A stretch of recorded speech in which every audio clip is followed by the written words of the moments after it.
পেটে লাগছে, বুকে লাগছে, এগুলো হচ্ছে মাথায়, বুকে, পেটে, এগুলো কিন্তু হতেই পারে, কোনো সমস্যা নেই। সেই অনুযায়ী তার মাসেলসের স্ট্রেংথ অবশ্যই তাকে বাড়াতে হবে। পায়ের মধ্যে 3টে মাসেলসের উপর খেলাটা শুরু হয়।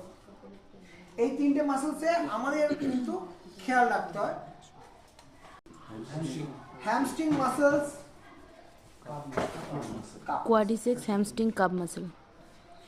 এই 3টে মাসেলসকে একটু ফলো করতে হয়, ঠিক আছে?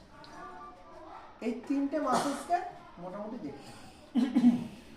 যদি এখান থেকে কিছু হয়ে যায় তাহলে কিন্তু ফুটটা ড্রপ হয়ে যাবে, ফুটটা ড্রপ হয়ে যাবে। সেই জন্য এই গার্ডটা দেওয়া হয় সামনে, যাতে এটা ছিঁড়ে না যায় বা ইনজুরি না হয়। অল্প বিস্তর ইনজুরি হতেই পারে, কিন্তু বড়সড় ইনজুরি যাতে না হয়। ক্লিয়ার? কে বোঝেনি? এতখানি অবধি কে বোঝেনি? যদি এরকম হয়ে যায়,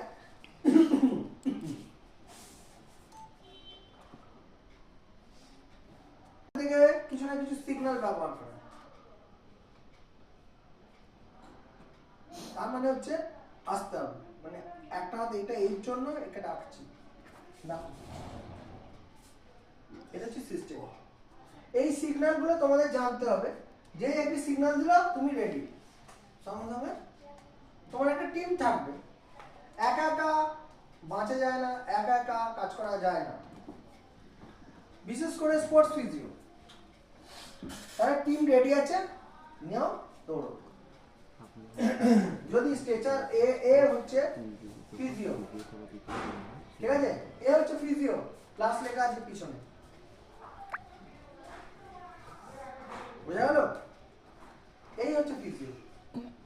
এ কিন্তু মেডিসিন ক্যারি করবে, এর একটা বক্স থাকবে, এই বক্সটাকে তোমাকে তৈরি করতে হবে। এর মধ্যে কি কি থাকবে না থাকবে এগুলো সম্বন্ধে আমরা নেক্সট ক্লাসে আলোচনা করব। এই ক্লাসে না, আমরা এটা বেসিক হচ্ছে, এটা স্পোর্টস ফিজিও, এটা বেসিক হচ্ছে। আমরা এগুলো 4টে করে ক্লাস থাকবে। এর বেস হচ্ছে আরো 3টে পার্ট আছে। এই কোর্সের মধ্যেই আছে, কোনো চিন্তা নেই, এক্সট্রা কিছু করতে হবে না। আমরা প্রত্যেকটা জিনিস পুরো কিট সাজিয়ে দেখিয়ে দেবো, এটা এইভাবে করতে হবে, কোনটা কিভাবে কাজ করে না করছে। আজকে আমাদের প্রত্যেকটা জিনিস নিয়ে আলোচনা, বেসটা বুঝে নেওয়া, এইভাবে করতে হয়। মোটামুটি অ্যারেঞ্জ করে তোমাদের করতেই হতে পারে, কিন্তু পুরো কিট কিভাবে সাজাতে হয়, গেমের উপর নির্ভর করে কিট কি করে সাজাবে। তারপরে একজন এসে